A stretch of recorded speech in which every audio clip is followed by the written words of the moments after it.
Hi there. Welcome to the Well Happy Podcast, where we explore how changing your life through health and wellness is the best investment that you will ever make. For those that don't know me, my name is Eric Gallant. I've lost 130 pounds in the last 24 months and have kept it off. In my professional life, I've been a senior leader in the manufacturing and hospitality sectors for over 2 decades and have hired, trained, and mentored thousands of people along the way. Now I'm here to deep dive and share all my tips, tricks, and experience to help you lose weight and improve your wellness so you can have the healthy, happy life that you deserve. All right, in today's episode, we're talking about the 3 things that I would tell my 18-year-old self if I could go back in time and talk to my 18-year-old self. As we get older, we start thinking about the past and things we could have done better. Sometimes we wish we could have done things differently. We also think about how we could improve ourselves and be better in the future. It's like wanting to learn from our mistakes and being the best versions of ourselves as we keep growing, because we never stop growing. All right, number 1, finding happiness will not come from drugs and alcohol. We all seek happiness in life. At a young age, we tend to navigate towards what feels good, what makes our bodies feel good. Woo-woo, I feel good. All sorts of legal drugs and alcohol are readily available to anybody that wants them. These habits are usually driven by some sort of hurt, pain, anger, abuse, or trauma, especially at a young age where our body is so resilient. It's easy to bounce back after a night of doing vodka shots with the Chi Omega girls. It starts to develop unhealthy habits with the enjoyment of social activities. You need more and more and more to have fun. Shots, shots, shots, shots, shots, shots. Doing it more and more than your priorities. Basically, you're just wasting time. But wasting time is fun. And some of the best stories start with, okay, so we're a pound of drinks, we met these girls, right? And listen, some people treat the next few years like a dumpster fire as far as their body and mental health are concerned. This is how it plays out. All right, so I remember this guy when once questioned about partying so hard on the weekends. He goes, man, listen, I work hard all week as a construction worker, so I can be a dumpster fire on Friday from 4 p.m. till Sunday at 9 p.m. when I go to bed. During those hours, I'm literally fucked up or recovering from being fucked up. It's my life, and if I want to feel good all weekend, that's what I'm going to do. Looking back, this is just a big waste of time. Fun, but a waste of time. How many of those Sunday mornings did his young daughter see him sleeping in a lawn chair in the backyard after an all-night bender? Seeing it all these years later, I realized it's just another story about wasting time. Yes, having fun is important, but when we waste too much time, it literally makes our lives shorter. Circumstances are different for everyone, and when pushed, we would have a hard time trading places with anyone. We all have challenges and burdens that we have to overcome, and we all get dealt a hand. The game is about who can figure out how to master their genius and to spend the time to fully develop it. Be happy, do what you love, and the hard part actually becomes fun. You need to lean into those fears and challenges. Look for ways to learn out of every situation, even if it's what not to do. Number 2, don't dispose of opportunity and people so quickly. Man, there's never a right way to leave a relationship, either professionally or personally.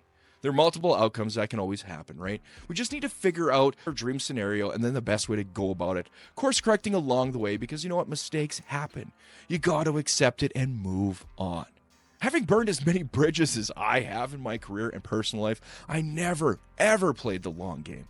I always thought I had all the information and I can finesse or manipulate my way through the situation, and that my way was always right for some stupid reason. Basically, I thought I was indestructible and people would just want to be around me because I was funny and great to party with. Always had a joke and a shot to share with you. I was always moving from opportunity to opportunity. It was routine for me, really. I would dispose of things like they would just continue to come along. When you dispose of as many people like I did, eventually you run out of bridges to burn, let alone cross. I remember my neighbor Kenny used to laugh at me when I would move from job to job. You know, these are going to stop one day, you know. He was always amazed how I could just get my way into these different positions. I guess I leveraged everything I knew. Some greedy owner or corporation saw me as like this Swiss Army knife of business skills, and they wanted to take advantage of it. But I was able to gain experience in a variety of industries, which eventually became like my skill set or my superpower, and it really became my greatest asset. A few industries still remain untouched, but the game ain't over yet. The reasons I had passed and remained idle on a lot of these opportunities because I lacked self-belief. So many issues with identity and self-worth were just compounded by drugs and alcohol. I guess I felt I would always just be found out as some sort of fraud or being way over my head and just be something I couldn't sustain. I'd move from one opportunity to another rather quickly, but I always had multiple on the go. I never ran without, but I lacked stability. Long idle periods of living off of savings would wreak havoc on my personal life. In turn, it would affect my prospects and jobs I had on the go as I would go out and get smashed or forget about it. This only compounded my financial issues, blowing money I didn't have, driving wasted, and then sleeping in for work in the morning. It was a doom loop of despair that had a lot of potential outcomes. I was lucky enough to have somebody support me and stick with me through the tough times, and I'm grateful for that. I support now so much more than I did then in those early years, but my trade-off was more dollars and more hours at work. I decided to add substance abuse and gambling on the side of that, just to make things more and more exciting, right? One big thing I learned was happiness in relationships comes when both sides get something, and sharing needs to be somewhat equal. If somebody is simply receiving, never giving, they become more of an employee, which is fine, but the relationship eventually changes. Resentment and anger usually come along next. It's not easy, but we figure it out. Just be mindful of the long game. It's not all going to come at you so hot and heavy forever. Number 3, lastly, move your body every day and don't eat like you'll never eat again. See, my relationship with food, alcohol, drugs, gambling, gaming, something I use as a substitute for dopamine, really. It took me the better part of 30 years to learn and understand why I made some of the decisions that I did and the actual reason for making those decisions. I needed to fill the dopamine. I was constantly seeking the rush from something. If I only knew that moving my body every day would have solved all of those issues. Moving in some fashion every day and committing to a minimal exercise routine would have benefited me in so many ways. I would have been better off with my self-esteem, healthier relationship with my self-image, self-belief. I'd have better sleep, better mood, better overall health, really. I would have also benefited from the external of other people's noticing my transformation and obviously my brimming confidence. If I could share one thing with my 18-year-old self, it would be to do a basic 3-day-a-week program with a step goal each day and track what you eat in a food app. You'll be surprised by the number each day, and that will sort of naturally help you self-correct. This would be a habit I would instill in my 18-year-old self.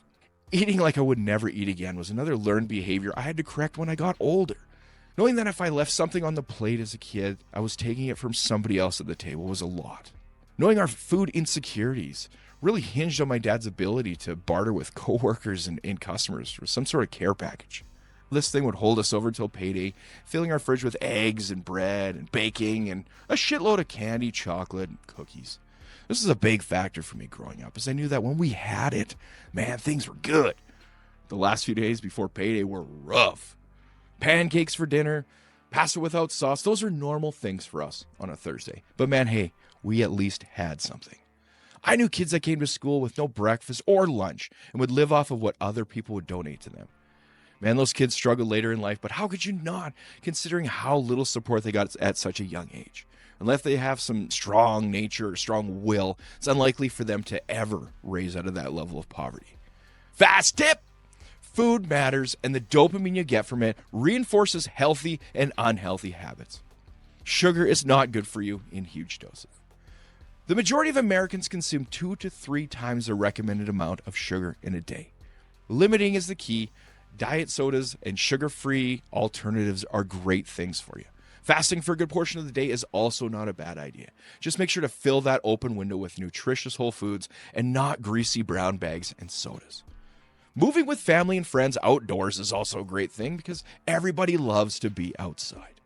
Plus, you can learn something about each other, which is great, and it'll bring you closer together. It's much better than watching TV or staring at your phone, just wasting time. See, one thing I found with my active brain is that when you're moving, you're thinking, you're learning, and you're growing. These all happen to be keys to living a long, happy life. Build the routines into your everyday now so that the habits stick and cause massive long-term benefits. Be happy moving. It will help in every aspect of your life. That much I can guarantee. So there you have it, the 3 things I would tell my 18-year-old self. Now, if you could talk to your 18-year-old self, what would you say? Leave it in the comments. I love to hear and respond. As always, thanks for watching, and remember, you're stronger than you think, so do all the hard things. Bye for now.